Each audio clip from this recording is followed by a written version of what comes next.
Bom dia a todos. Estamos reunidos em nome do bem para a nossa tarefa, nosso estudo da manhã de hoje. Agradecemos aos irmãos que estão conosco nessa manhã. Agradecemos porque comparecemos na nossa casa de oração, de preces e nos envolvendo sempre com a espiritualidade de amigos, benfeitores que nos auxiliam sempre, né? Estamos sempre amparados pelos nossos irmãos. Então, as nossas informações de hoje começam com as reuniões de estudo, os cursos da nossa casa, né? Então, na terça-feira, às 19 horas, temos o ESD, Estudo Sistematizado da Doutrina Espírita, turma 1. Na quinta-feira, de 19 às 20 horas, estudo de O Livro dos Espíritos. Quinta-feira, de 20 às 21 horas, estudo da mediunidade. E no sábado, de 10h30, depois da reunião aqui da pública, estudo do sistematizado da doutrina espírita, segunda turma, tudo presencial e aberto.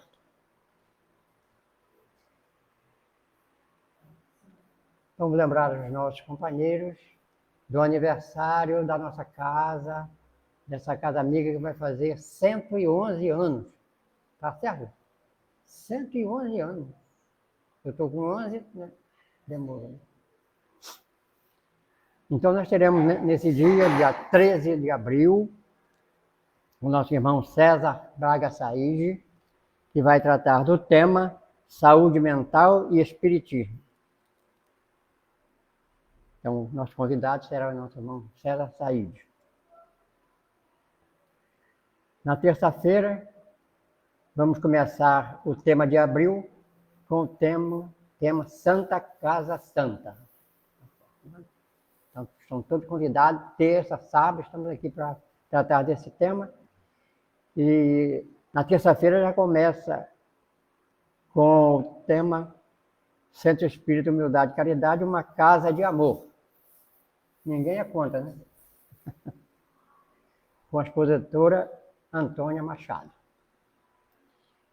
O tema de hoje, com a nossa irmã Jane, será encontro com... Não, o tema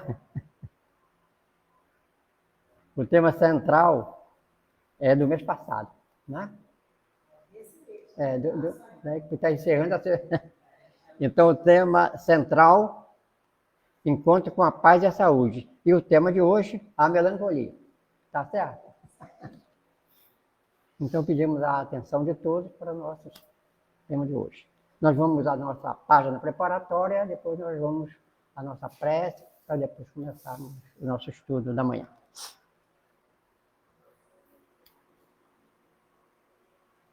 Então, a nossa página de hoje é Em Nossas Tarefas. É do livro Fonte Viva, Mensagem de Emmanuel, Psicografia de Francisco Cândido Xavier, lição 118. Não ambicioneis coisas altas, mas acomodai-vos aos humildes. Recomenda o apóstolo sensatamente. Muitos aprendizes do Evangelho almejam as grandes realizações de um dia para o outro. A coroa da santidade, o poder da cura, a glória do conhecimento superior, as edificações de grande alcance. Entretanto, aspirar só por si não basta a realização. Tudo nos círculos da natureza obedece ao espírito de sequência. A árvore vitoriosa na colheita passou pela condição do arbusto frágil. A catarata que move poderosas turbinas é um conjunto de fios d'água no nascedor. Imponente é o projeto para a construção de uma casa nobre. No entanto, é indispensável o serviço da picareta e da pá. do tijolo e da pedra, para que a arte e o reconforto se exprimam. Abracemos os deveres humildes com devoção ao nosso ideal de progresso e triunfo. Por mais árdua e mais simples a nossa obrigação, atendamos-la com amor. A palavra de Paulo é sábia e justa, porque escalando com firmeza as faixas inferiores do monte, com facilidade lhe conquistamos o cimo, e aceitando de boa vontade as tarefas pequeninas, as grandes tarefas virão espontaneamente ao nosso encontro. Graças a Deus. Então, elevamos os nossos pensamentos a Jesus, nosso Mestre, e a Deus, nosso Pai, Criador de todas as coisas. Envolvemos na nossa rogativa da manhã de hoje todos os nossos irmãos, que a paz que experimentamos chegue a esses irmãos que atravessam momentos difíceis, que estão acamados nos lares, nos hospitais, outros irmãos que retornarem à pátria espiritual, à vida verdadeira, que o amparo e o auxílio da espiritualidade amiga se faça em favor desses irmãos. Envolvemos nossos lares, nossos familiares, que a paz envolva sempre os nossos companheiros, irmãos, que estamos nesse momento, nesse planeta abençoado de expiações e de provas.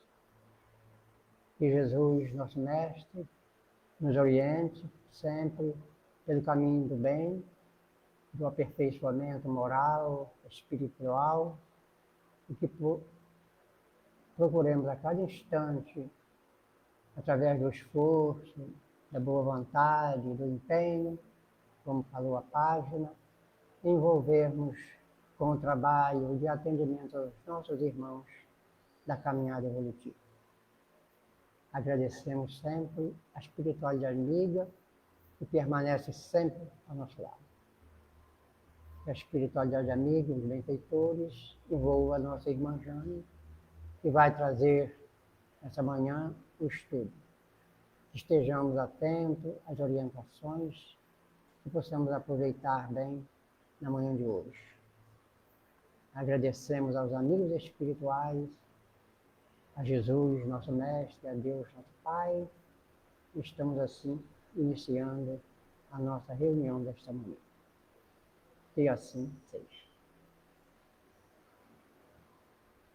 Vamos convidar a nossa irmã Jane para a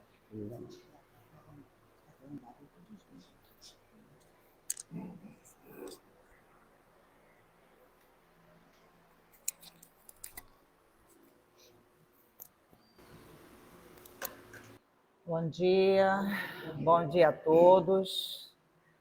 Então, finalizando, o mês de março, finalizando o mês de março, está projetando o mês de abril, né? Porque a gente está aqui com o pezinho aqui, plantando o dia seguinte, plantando o momento seguinte, naturalmente é assim que se dá. Então, finalizando esse mês, que está tendo como tema Encontro com a Paz e a Saúde, durante todo o mês tivemos a oportunidade de refletir um pouco como estarmos em paz e com saúde, como nos encontrarmos com esses momentos, porque nós sabemos que no mundo de expiações e de provas, a paz e a saúde não são uma constante para todos nós, porque não é a característica principal do nosso planeta e nem de nós que estamos nessa grande escola de almas, que é o planeta Terra. Então, ao longo do mês, nós tivemos aí várias exposições que nos ajudaram a refletir sobre esse tema. E hoje, vamos falar de um tema que está lá no item 25, do capítulo 5 do Evangelho segundo o Espiritismo, que sempre se faz essa observação. Todas as vezes que eu ouço, pelo menos, palestras desse capítulo, eu falo, é o capítulo mais longo do Evangelho, o capítulo 5. Que fala justamente sobre bem-aventurados os aflitos, que é meio complicado assim, de um momento para o outro, se sentir bem-aventurado porque está em aflição. É meio complicado compreender que os aflitos são bem-aventurados. É um capítulo bem longo, tem vários itens, e o de hoje é 25, que vai falar justamente sobre a melancolia, né? Falar sobre a melancolia. Está lá no item 25 do capítulo 5. Então, quem já não passou por esses momentos de melancolia? E é bom que a gente reflita um pouquinho para tentar compreender. Vamos começar com o conceito mesmo. Esse conceito que eu coloquei aqui do dicionário, são muitos conceitos a respeito desse tema. Esse que eu coloquei aqui é o que considerei que encontra mais com a mensagem que nós vamos estudar hoje. Estado afetivo caracterizado por profunda tristeza e desencanto geral. É um significado do dicionário, né? Fala do desencanto geral, uma tristeza profunda, fala de um estado afetivo, né? Um estado emocional. E tudo isso também já vai nos falando que não é um estado permanente. É legal que a gente saiba e fique atento a isso, não é um estado permanente. Aí lá no Lampadário Espírita, na lição 59, que fala justamente sobre a melancolia, acho que o tema é até ainda a melancolia, acho que o tema da página é esse, que fala sobre a melancolia. Joana vem falando que a melancolia investe com vagar e segurança, ou seja, né, ela investe, ela vai, mas vai devagar, mas vai com segurança. A melancolia investe com vagar e segurança, estendendo-se poderosa como tenaz, que destroça esperanças, aniquila aspirações, deixando em derredor pessimismo e amargura. Aí no trechinho dessa página. Sustenta-se na autopiedade injustificável e se compraz em espalhar o ácido corrosivo do desânimo. Ácido corrosivo, vai corroendo o ânimo, né? Vai deixando a pessoa desanimada, né? Assim, sem alma, sem ânimo, sem estrutura, sem vontade. É dessa maneira que a melancolia vai chegando até nós, quando fala ali autopiedade injustificável, né? A gente começa a entrar naquela síndrome do coitadinho, né? Ai de mim, né? Eu sou um coitado, ou então eu mereço isso mesmo, ou o contrário, eu não mereço isso, por que está se passando comigo? Então, são alertas para nós estarmos atentos aos nossos pensamentos, aos nossos sentimentos, para percebermos, né? E conseguirmos frear esse movimento tenaz que a melancolia traz para cada um de nós. E é interessante que a gente comece a refletir sobre os motivos disso. Né? Há motivo para tudo que acontece, há motivo, há uma causa para tudo. Né? Melancolia é um efeito, e não há efeito sem causa.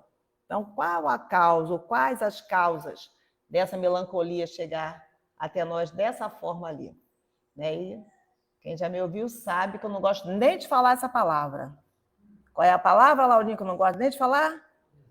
Desânimo. Não gosto nem de falar. Cadê a madeira? Vamos bater na madeira. Ih, não, sou espírita. Espírita, a gente não tem esses negócios de bater na madeira. Uma passagem do André que fala. Abaixou a cabeça, levanta, porque você com a cabeça abaixa, o fardo fica mais pesado. Não levanta a cabeça. Ah, isso mesmo, né? Tá lá abaixando a pedra. Mas, e com Jesus, né, o fardo é leve, né? Com Jesus o fardo é leve. Ele não diz que não tem fardo, mas é leve. E vai ser leve pela maneira de considerar esse fardo. Então vamos seguindo ali. Procede das existências passadas aos abusos do livre-arbítrio, manifestando-se como tristeza indefinida, disfarçando o remorso que a carne abafa nos centros da memória perispiritual. Então, ainda falando um pouco da definição, né? Tristeza indefinida, né? Vai disfarçando um remorso, alguma coisa assim meio doída, que a gente não sabe bem.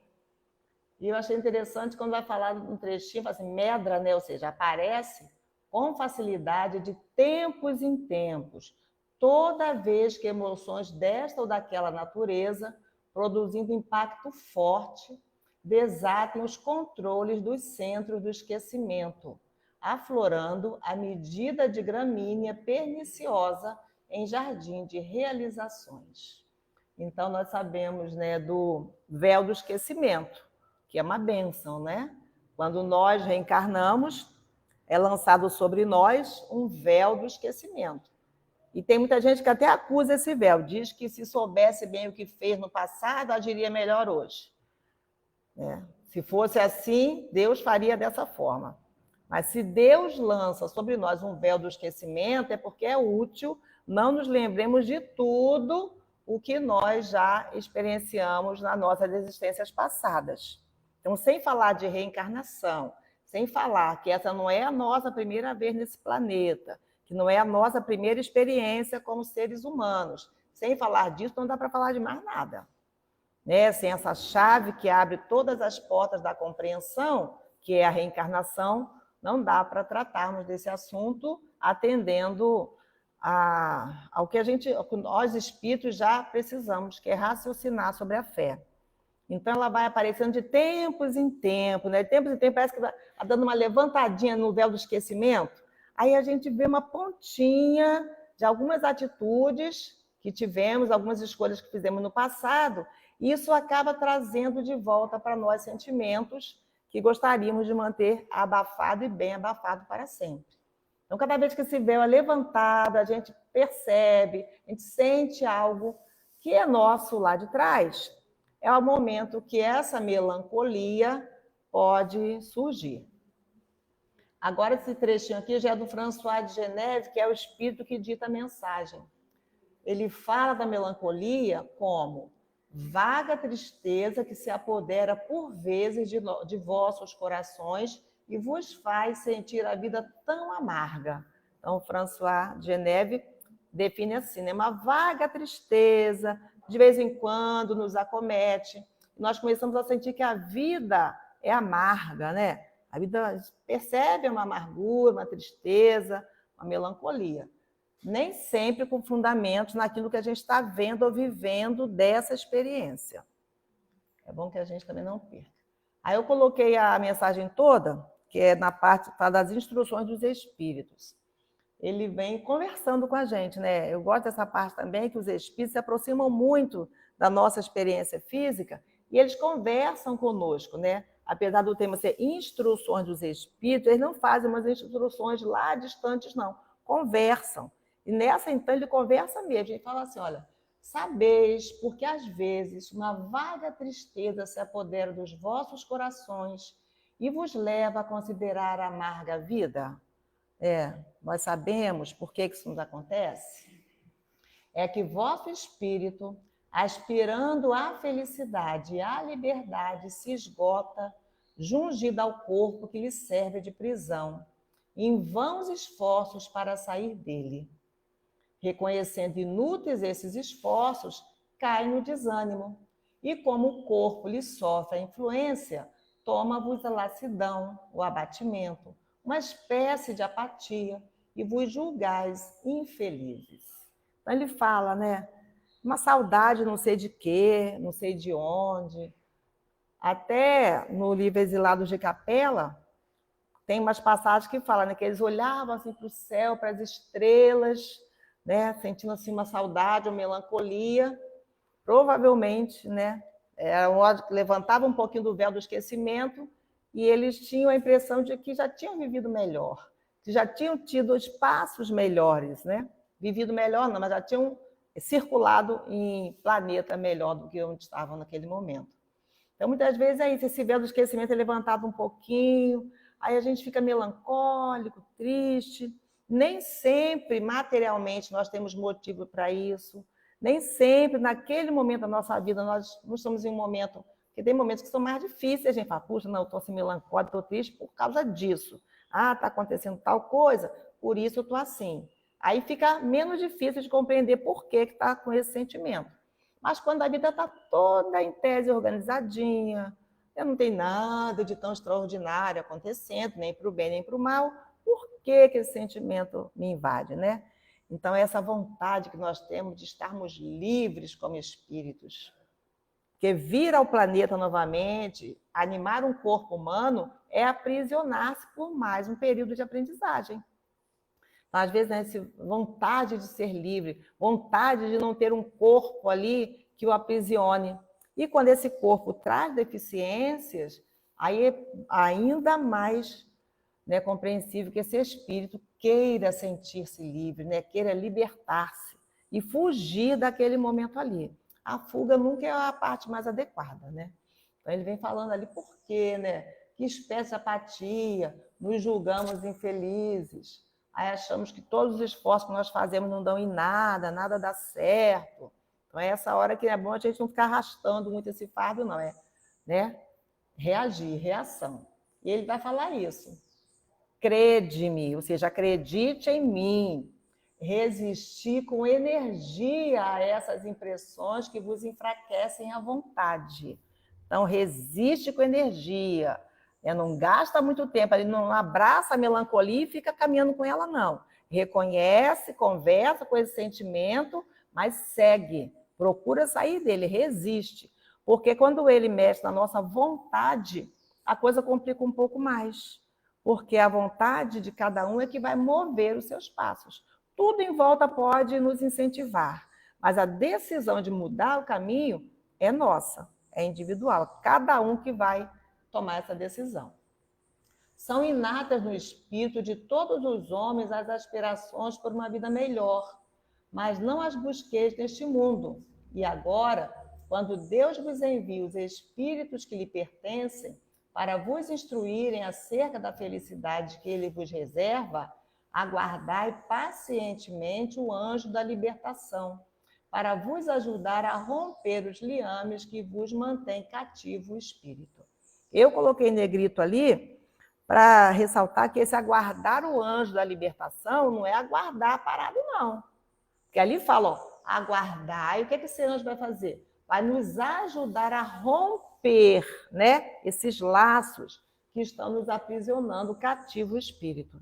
E às vezes a gente pode interpretar ali também que é hora de procurar desencarnação, e não é.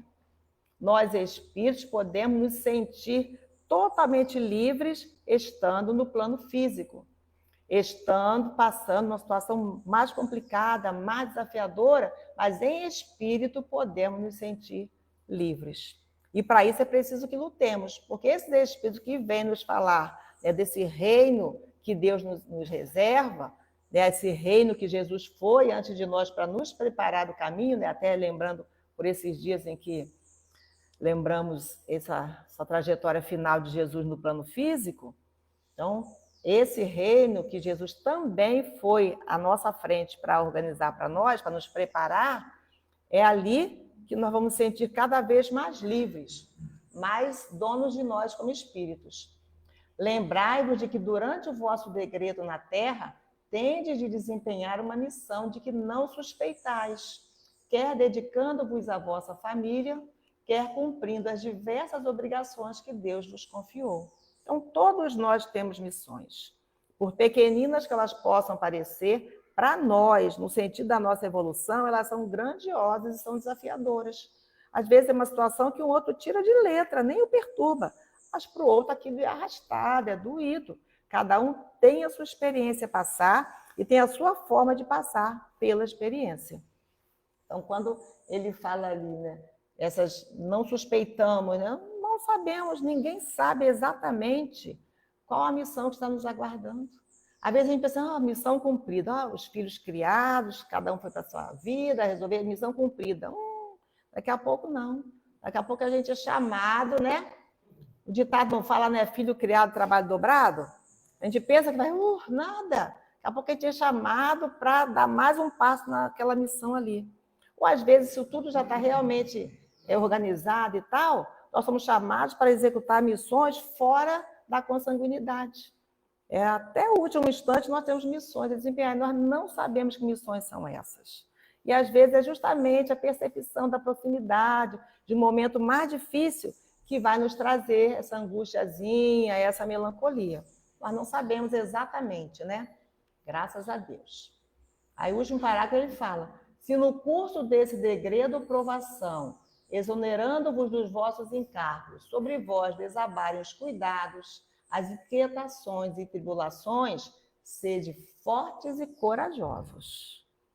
Então, sede fortes e corajosos. Não está enganando ninguém, não está dizendo que vamos passar por um mundo de expiações e de provas sem dores, sem provas e sem expiações, senão não teria sentido, né? Estaríamos fazendo o que aqui? Gastando o tempo, matando o tempo? Não tem sentido. Ainda mais se nós falamos cristãos, olha o exemplo do Cristo entre nós, quando passou, não tinha o que expiar, não tinha o que provar, mas na sua missão, tudo o que passou.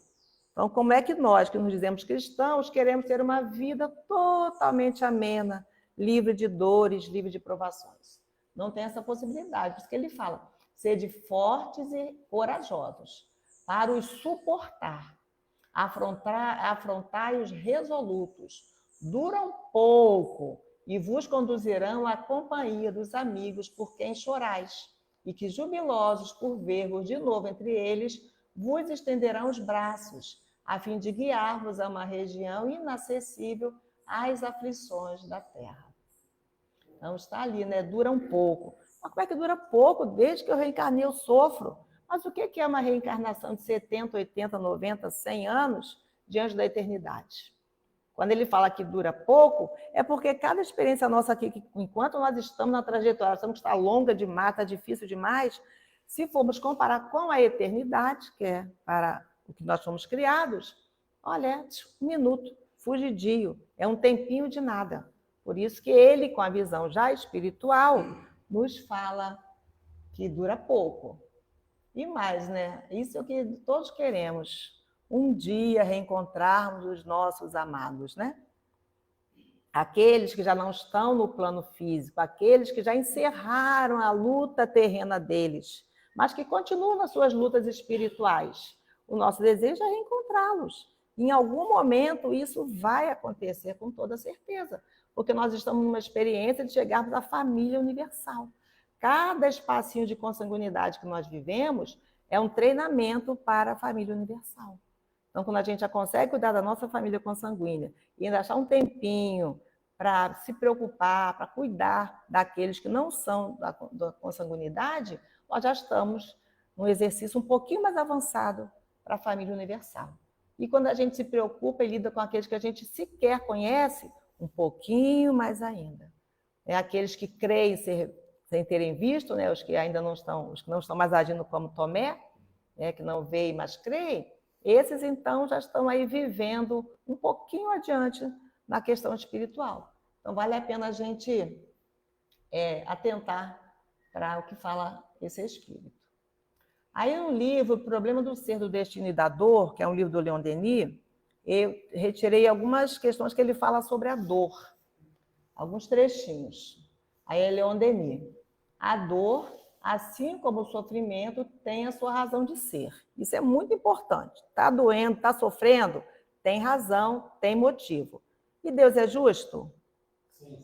Se Deus é justo e permite esse sofrimento, essa dor, é porque também ela é justa. É difícil, né? Mas a gente precisa ir movendo a inteligência para essa compreensão. Ainda fala ele. Nas trajetórias evolutivas, tudo que vive neste mundo, natureza, animal, homem, sofre. E, todavia, o amor é a lei do universo. E por amor foi que Deus formou os seres. A dor segue todos os nossos passos, espreita-nos em todas as voltas do caminho. Ele vem falando, né? Não é a apologia à dor, mas é nos dizendo que é natural, no estágio em que estamos, passarmos aí por períodos de dor. Ainda Leon Denis.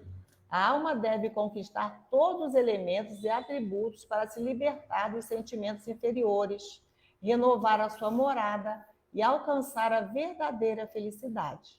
Mas para isso precisa dos obstáculos, das exigências e das duras lições que provocam os esforços e formam a experiência necessária para atingir a meta evolutiva. Então está lá a meta. Alguém pensa de verdade em Deus, no outro, no próximo, quando está tudo muito bem? Está tudo muito bem, estou feliz, né? Não quero nem que Deus me ajude. Então, não se pensa. Então, no estágio em que estamos, precisamos dos obstáculos, né? Desse movimento do obstáculo para crescer. É aquela velha e boa história do casulo, né? Da lagartinha lá, que quando entra no processo do casulo para se transformar numa linda borboleta, né? Primeiro é espremida ali naquele casulo, passa por todo um processo, onde por esforço vai precisar quebrar aquele casulo, né? Fortalecer as asas para ir alçar voo. Esse alçar voo é a nossa destinação, é sermos felizes, é chegarmos à perfeição. Para isso, nós precisamos de obstáculos, para nós ficarmos aí fortes. Nos estágios inferiores da vida, há que se passar pelas provações e expiações da luta do bem contra o mal dentro do próprio íntimo, para se adquirir a conscientização necessária para o pleno exercício do livre-arbítrio e tornar possível o triunfo futuro. Então, ainda temos essa necessidade das expiações, das provas, do crescimento, para que a gente vença o mal que ainda existe em nós. É o lado sombra, né, que Joana de Ângeles fala bastante. Precisamos conhecer o nosso lado sombra. Somos luz, né? Vós sois, né? Nós somos luz, temos ali essa essência divina em nós, mas ainda nesse estágio trazemos o nosso lado sombra. Nada de se achar muito bonzinho, né? Nada de se achar, não, já venci isso, para mim é moleza, pode mandar. Não, não é assim. É tudo dosado para que a gente vença. Ninguém reencarnou para fracassar. Como nos lembra bastante a Ana Guimarães, nós somos um projeto de Deus. E Deus não vai fazer um projeto para fracassar. Deus não vai fazer um projeto que não tenha um futuro brilhante, que não dê certo. Então a gente precisa todo o tempo. Isso aqui tudo é só para a gente relembrar. Esses espíritos nos vêm falando justamente para nos relembrar o que nós já sabemos. Nada disso aqui é novidade. A dor física, em geral, um aviso da natureza que procura preservar-nos dos excessos. É verdade, né? Sem ela, abusaríamos de nossos órgãos a ponto de os destruirmos antes do tempo. E olha que mesmo com a dor, a gente não está fazendo lá grande coisa com nossos órgãos, não. Temos, né, tá gastando aí antes do tempo. E dói, né? A gente procurou analgésico, mas dói, né? Até eu perguntei hoje para um amigo que está sentindo umas dores, e eu falei com ele, e essa dor? E não, já estou tomando remédio. Já estou tomando remédio para parar de sentir a dor. Esse analgésico não resolve o problema. Vai procurar qual é a causa, né? Vai investigar, tudo bem, o analgésico é ótimo, né? Dá aquele alívio naquele momento, mas não resolve a questão da dor. É um alerta. Por que está doendo, né? Onde que eu vou procurar a causa dessa dor? É para isso que a dor serve. A dor adverte, sensibiliza, educa, conscientiza, liberta, renova e permite a elevação do ser, ou seja, colher os frutos da dor. Porque não é só doer, não é só sentir dor, é colher frutos a partir daquela dor ali. Nossa, alguém que já gosta de falar que o espiritismo, né, o espírita gosta de sofrer, né? Que a gente não, se lesse ali sem um contexto, vai falar, é de verdade, né? Nesse momento, é ainda necessário para nós, não é perene. Tem planetas mais evoluídos que os nossos que eles não precisam mais da dor para amar. Marte, né? Segundo Maria João de Deus, a mãe de Chico Xavier, segundo ela, em Marte, eles já evoluem sem dor. Olha bem, não precisam das dores, das doenças mais para evoluir, porque já compreenderam o processo. Então, enquanto a gente fala tão mal dos marcianos, né? Mas... Não tem fadiga, não tem cansaço, né? Isso aí. Não tem fadiga, não tem cansaço, né? Não tem desânimo. Então, não precisa mais, não precisa mais. À medida que não precisarmos mais, não nos virá a amiga dor, né? A amiga, mas não faz uma amizade muito fechada não, tá, gente? A amiga reconhece, mas, não fica comigo direto não, né? Agarrar ali a dor e ficar, né, sentindo dor. Não é essa a proposta. A proposta é usá-la como esse alerta, buscar a sua causa e atacar para corrigir a causa. Porque tem até a dor, né? A dor crescimento. Tem dores que vão mesmo nos levar a crescer. Ainda é Leon Denis.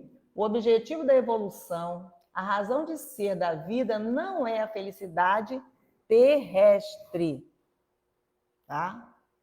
Como muitos erradamente creem, mas o aperfeiçoamento de cada um de nós. E esse aperfeiçoamento devemos realizá-lo por meio do trabalho, do esforço, de todas as alternativas da alegria e da dor, até que nos tenhamos desenvolvido completamente e elevado ao estado celeste. Porque às vezes só o ter que trabalhar já é uma dor, né?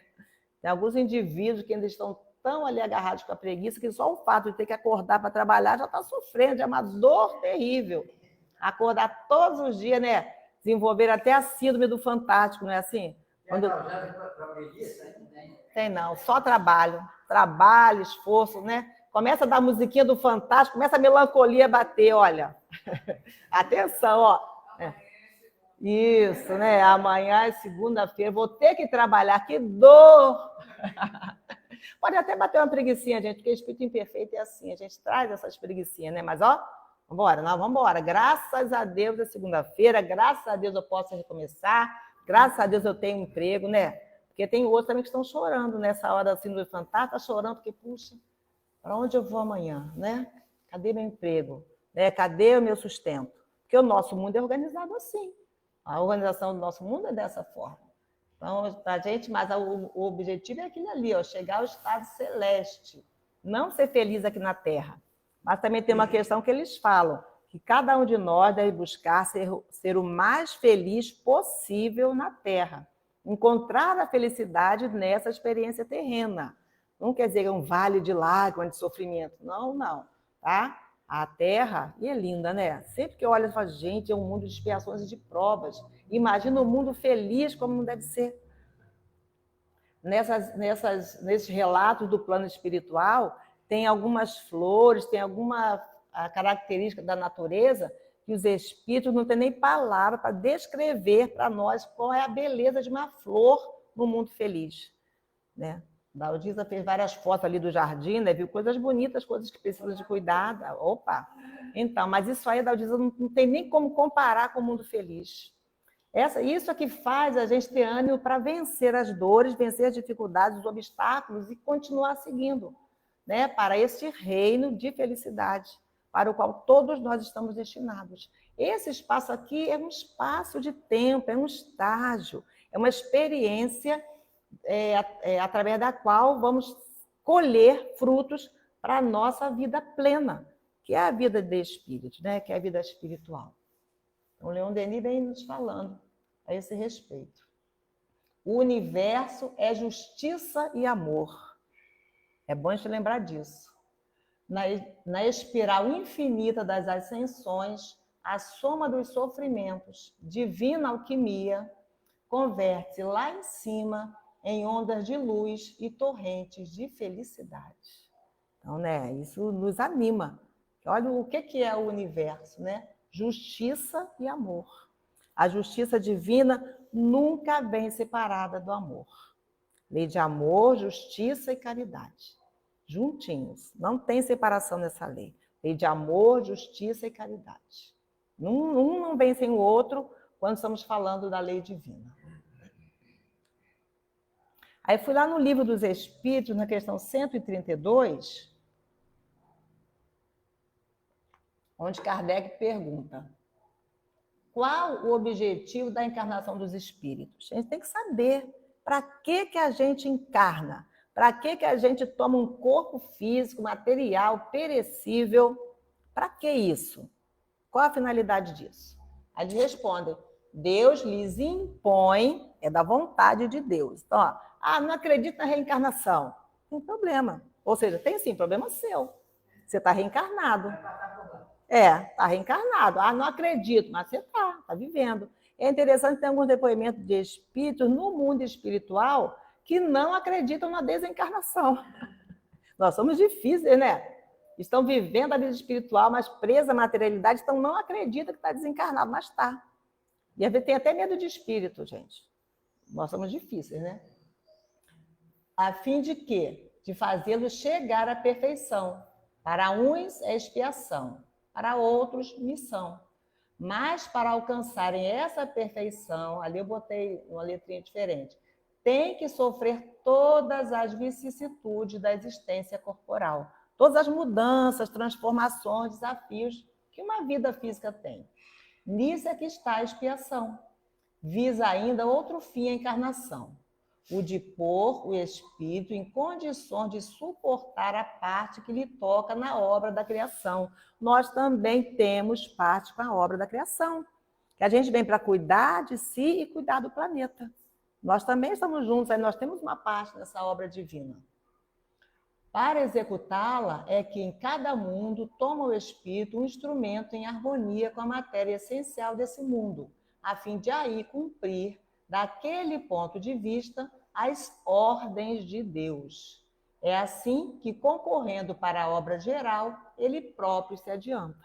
Então, se a gente trabalha no bem-estar geral, esse bem-estar também nos atinge. É dessa maneira que a gente vai aprendendo. A ação dos seres corpóreos é necessária à marcha do universo. Deus, porém, na sua sabedoria, quis que nessa mesma ação eles encontrassem um meio de progredir e de se aproximar dele. Deste modo, por uma admirável lei da providência, tudo se encadeia, tudo é solidário na natureza. Então, pela lei de Deus, tudo tem um encadeamento, tudo exerce uma solidariedade com o mesmo objetivo de crescer, de avançar, de aperfeiçoar o planeta em que nós estamos naquele momento e a experiência terrena que nós estamos vivendo. Então, quando a gente fala assim, não, está doendo aquele... Gente, corpo físico é isso. Quem tem corpo físico está sujeito a ter dores, né, a ter desgaste. Por mais que a gente lute contra esse desgaste material, a gente não vai ter sucesso nisso. Desgasta mesmo, né? Mesmo aquelas pessoas que têm condição e que investem bastante, não só na saúde, mas também nas reparações, né? Nas plásticas, nas cirurgias, e é bom que a ciência avance, e avança mesmo, e quem achar por bem esse caminho, esse meio, tudo bem, tudo isso concorre para o progresso da humanidade, ainda assim não tem como fugir à realidade da natureza, gente. Ó, esses cabelos, né? Vão ficando assim, né? Tudo bem, quer pintar, pinta, ótimo, pintava a beça, mas a preguiça vai batendo também, a gente vai, deixa a natureza agir, né? Os recursos estão aí para serem usados por nós, e isso são coisas de progresso também. E legal é o livre-arbítrio. Antigamente, duvido que uma mulher poderia deixar o seu cabelo ficar branco desse jeito. Até esses movimentos sociais são importantes para isso, né? Quem deseja não é mais tão criticado, né? Ainda é, mas não é tão criticado. Mas antigamente, um tempo atrás, onde a mulher era ainda mais subjugada, seria impossível. A gente fala, não, para o homem é charmoso ser grisalho, para a mulher é desleixo. Porque nós não somos justos entre nós ainda. O namorado, a namorada, se cortasse o cabelo sem autorização do noivo, não deu tempo, não. Sei. Sei. Era uma briga de matar até pagamento. Cortou o cabelo, ou pintou. Isso aí, é a questão da subjugação masculina, que a sociedade tem avançado com muita luta. Não é pouca luta, não, que isso não está resolvido ainda, não, né? Essa posse, esse direito sobre o outro, especialmente do masculino sobre o feminino. Isso ainda é uma luta que a gente precisa diariamente estar nela. E isso é razão de progresso também, gente. Isso também é razão de progresso. E os exemplos, né, nos ajudam muito. Aí, lá na 943, Kardec pergunta: de onde nasce o desgosto da vida que, sem motivos plausíveis, se apodera de certos indivíduos, né? De onde que surge esse desgosto da vida? Não tem motivo ali aparente para isso. Efeito da ociosidade, da falta de fé e, não raro, da saciedade. Então, efeito disso aí, né? Ociosidade. O corpo humano, o ser humano não foi feito para a preguiça, não foi feita para o ócio, não aquele ócio produtivo, né? Não aquele ócio que inspira, o repouso necessário, mas a ociosidade não. Aí dói mais ainda, né? Quando você fica parado, enferruja de verdade. Aí fala da falta de fé, né? Nós não acreditarmos o suficiente na vontade de Deus, e até a saciedade. Tem países, né, que não trazem as misérias de outros países bem mais pobres, e ainda assim a sua população, além de não ser feliz por não ter necessidade de nada, é onde muitas vezes tem os mais altos índices de suicídio. Essa saciedade, né? Não lhe falta nada, não tem por que lutar, não tem motivo para luta. Acontece até o suicídio por conta da saciedade. Exatamente. Tudo, mas não é feliz. Qual o motivo disso, né? Aí o outro vê de fora, o outro vê de fora e até inveja aquela vida, né? Muitas vezes. Para aquele que usa de suas faculdades com fim útil e de acordo com as suas aptidões naturais, o trabalho nada tem de árido e a vida se escoa mais rapidamente. Ele lhe suporta as vicissitudes com tanto mais paciência e resignação, quanto obra com o fito da felicidade mais sólida e mais durável que o espera. Então, agir dentro da naturalidade, né? Vida simples, pôr a mão, né? onde a gente alcança, né? Uma organização material da vida, tudo isso vai gerando momentos de mais felicidade e de luta, né? Ter motivos. É uma passagem de Chico Xavier. Quando a tristeza me ameaçava, Emmanuel me recomendava deixar o que estava fazendo e ir à periferia, efetuando demorada visita aos lares, em situação de penúria.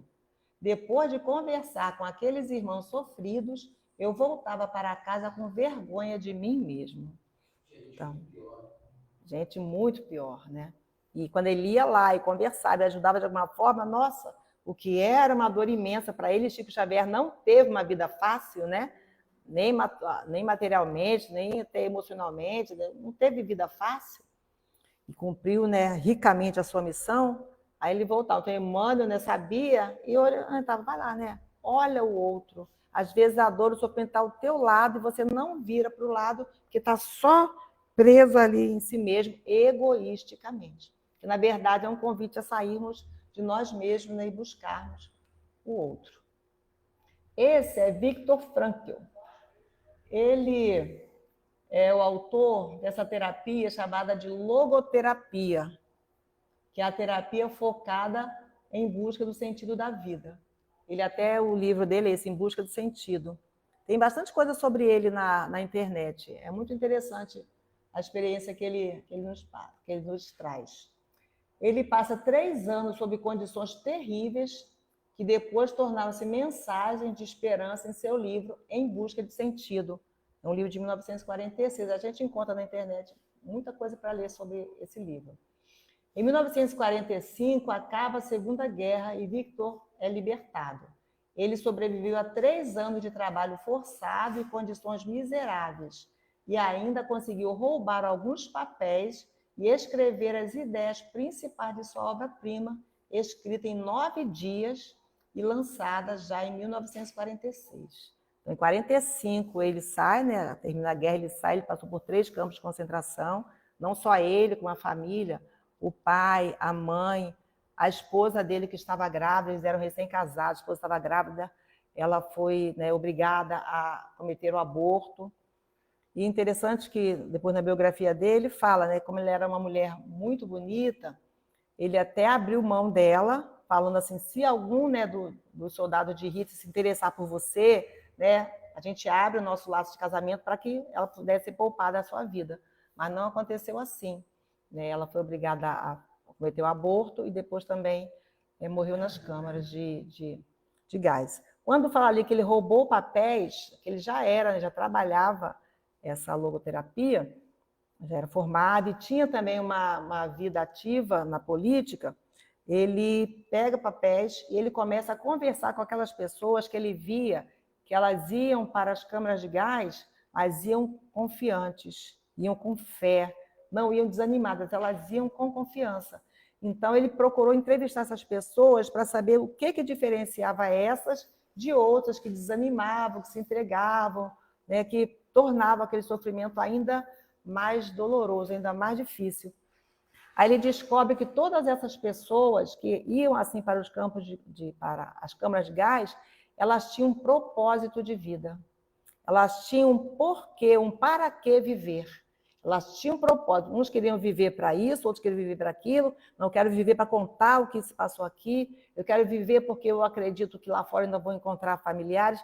Tinha um sentido, tinha uma vida. Então, isso ele anota em papéis que ele consegue lá, a duras penas. E quando ele né, sobrevive, em 9 dias ele pega aquelas anotações e ele monta esse livro. Então, é um exemplo. Interessante, lá não fala nada de religião, diz inclusive não cita religião nenhuma, muito menos reencarnação. Mas um dos pensamentos dele é esse: viva como se você estivesse vivendo a vida uma segunda vez e que na primeira vez você agiu errado. Olha bem. Então, quer dizer, é essa a verdade. Ele não fala de religião, mas ele fala disso. Era, como ele falava, assim, tá, um sentido, né? Tudo tem um sentido, tudo tem uma causa, tudo tem um motivo. Alguns dos seus pensamentos. Nós podemos descobrir o significado da vida de 3 diferentes maneiras: fazendo alguma coisa, experimentando um valor ou um amor e sofrendo. Então, ele separava essas 3 formas de saber, de chegar ao sentido da vida, né? Fazendo alguma coisa, experimentando um valor ou um amor e sofrendo também. O que é, então, um ser humano? É o ser que sempre decide o que ele é. É o ser que inventou as câmaras de gás, mas é também aquele ser que entrou nas câmaras de gás ereto com uma oração nos lábios. Então, ele colocava todos no mesmo pacote de seres humanos, aqueles que cada um mesmo dita o que é, faz sua escolha, tem seu livre-arbítrio. Então, tem aqueles seres humanos que optaram por fazer as câmaras de gás, mas aqueles que foram com toda a fé, com toda a confiança, com sentido da vida, e sofreram lá os horrores, né? O homem não deve perguntar qual o sentido da sua vida, mas ele deve perceber que é a vida é que o pergunta. A vida é que pergunta para cada um de nós, né? Que sentido que você vai dar para a sua vida, né? Porque a vida não tem um sentido aleatório, alheio à nossa vontade, não, né? A vida nos pergunta que sentido você vai dar para a sua vida. Que sentido você está dando para a sua vida? Quais são as suas escolhas? Como você está escolhendo viver a experiência que você vive? E essa que eu achei muito interessante. Se você não sabe qual é a sua missão na vida, já tem uma: encontrá-la. Então, quem não sabe qual a missão na vida, já tem uma missão. Qual a missão? Encontrar qual é a sua missão na vida. Né? É aquela história, né? Quem é você na fila do pão, né? É cada um que vai falar quem é, né? Quem sou eu? Eu sou resultado das minhas escolhas. Né? O que eu decido, o que eu escolho, o que eu resolvo viver. Então, não tem ninguém aqui com uma folha ao vento jogada para lá, jogada para cá, sem sentido, sem propósito. Não é essa a finalidade. Aí, concluindo com Nietzsche, né? Também um outro filósofo que nos ajuda muito nas reflexões, né? Porque a filosofia é justamente esse papel, né? Nos ajudar no pensamento, na reflexão, até na busca de sentido também. Isso é o objetivo da filosofia. Então, ele fala: aquele que tem um porquê para viver pode enfrentar quase todos os comos, né? Então, aquele que tem um porquê, um motivo para viver, vai encontrar um como viver, né? O que a gente precisa procurar é o sentido, encontrar o sentido da vida. Então, encontrou o sentido da vida, né? Se eu tenho ali um motivo, eu vou encontrar um como. Eu vou lutar, eu vou agir de um jeito, não deu certo, eu vou tentar outro jeito, não dá certo, eu vou tentar de outra forma, eu vou procurar esse ou aquele auxílio, eu vou tentar de uma maneira, eu vou tentar de uma, vai estar sempre tentando. Por quê? Porque tem um motivo para viver. Então, se tem um motivo, vai encontrar um como viver. E é incrível que, se prestarmos atenção, às vezes até de pessoas próximas a nós, né? Claro que hoje a internet está cheia desses bons exemplos, né? Mas, às vezes, pertinho da gente tem pessoas assim, que você observa: nossa, como fulano luta para viver. Nossa, como ele sabe ali para que serve essa vida e faz de tudo para viver e viver bem.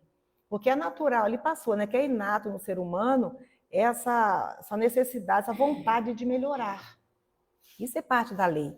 Está em nós essa vontade, esse desejo de fazer melhor, de conseguir melhor, de conquistar coisas, inclusive materialmente. Não tem ninguém fazendo aqui, não, que a matéria é inútil, nada disso. Estamos no mundo material, está lá no Evangelho. Viver, né, no mundo como devem viver os homens no mundo. Sim, com seu trabalho diário, com suas perspectivas, procurando avançar na vida, ter um salário melhor, ter um bom emprego, conquistar, se você quer ter um carro, conquistar seu carro, se você deseja uma casa, conquistar sua casa, né? Porque isso aí são meios, são caminhos que vão fazendo com que a gente vá também crescendo e fazendo o mundo crescer materialmente. Mas pelo mundo em que nós estamos, não existe entre nós e nossos desejos essa harmonia, essa plenitude de harmonia. Porque ainda estamos, né, na adolescência da espiritualidade. Na infância, mas não, tá, gente? Já lemos tanto tempo que estamos na infância da espiritualidade. Vamos passar para a adolescência, pelo menos, né? Então, finalzinho da infância, pré-adolescência, então tudo bem. Estamos na pré-adolescência espiritual. Então, muitas coisas que são infantis, precisamos deixar lá, gente. Muita coisa que é infantilidade, por exemplo, não, a vida é uma só, então vou aproveitar a vida. Ótimo, com certeza. Mas o que é aproveitar a vida? Muitas vezes, para alguns, aproveitar a vida é justamente perdê-la. É justamente complicar a vida. Não, eu quero aproveitar a vida. E aí, tomar atitudes que complicam a vida, que vai até abreviar o tempo de experiência física, porque ainda estava muito na imaturidade. Então, na pré-adolescência do espírito, a gente já consegue avançar um pouquinho por aí. Então, vou só voltar um pedacinho do que fala François de Geneve, nesse trechinho que fala: crede-me, resistir com energia a essas impressões que vos enfraquecem a vontade. Então, acreditemos, né? Essa experiência já vivida que vai nos falar, né? Resistir. Quando vier aqueles momentos de melancolia, observa, procura compreender, mas não se entrega. Resiste, dá o passo seguinte, dá o passo adiante. Nós não sabemos exatamente o que o momento seguinte nos reserva. Então, nos cabe confiar, trabalhar, avançar sempre. Então, que Jesus nos auxilie, que possamos levar essas reflexões, voltar ao Evangelho e ler esse capítulo todo, que é o capítulo 5, Bem-aventurados os aflitos, e que a gente atenda ali a orientação do nosso irmão espiritual.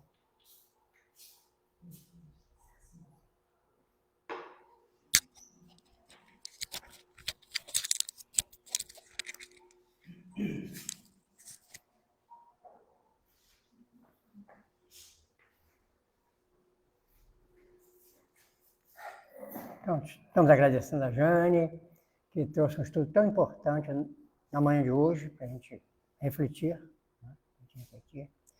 Né? No Evangelho, logo do início, tem uma mensagem de Sócrates, que ele coloca essa questão do materialismo, que se a gente fosse só acreditar nessa vida presente, né? E as pessoas que cometem tantas falhas e tantos erros, seria um prêmio se não tivéssemos essa bendita, essa reencarnação para a gente resgatar os nossos erros. Então, ele coloca, né? Se tivéssemos só uma vida de 80 anos, seria um convite ao erro, às falhas, porque não haveria punição. Então, estamos agradecendo a Jesus, a Deus, nosso Pai, pelo nosso encontro tão importante na manhã de hoje. Que mantenhamos em nós a confiança, o bom ânimo, a alegria para continuar. A superação da dificuldade do caminho, que sempre chega, mas é preciso sempre manter esse empenho para resolvermos as questões, as dificuldades que chegam até nós. Estamos sempre amparados pela espiritualidade amiga, por Jesus e por Deus, nosso Pai, que nos auxilia sempre. Precisamos sempre confiar nesses irmãos bondosos, benfeitores amigos que permanecem ao nosso lado. Que sejam estes irmãos a nossa companhia diária. Agradecemos quando encerramos a primeira parte do nosso encontro da manhã de hoje. Que Jesus nos fortaleça sempre para a gente continuar evoluindo, crescendo para o aperfeiçoamento. E assim seja. Vamos agora para o passe. A gente fala sempre, né? Quem estiver bem,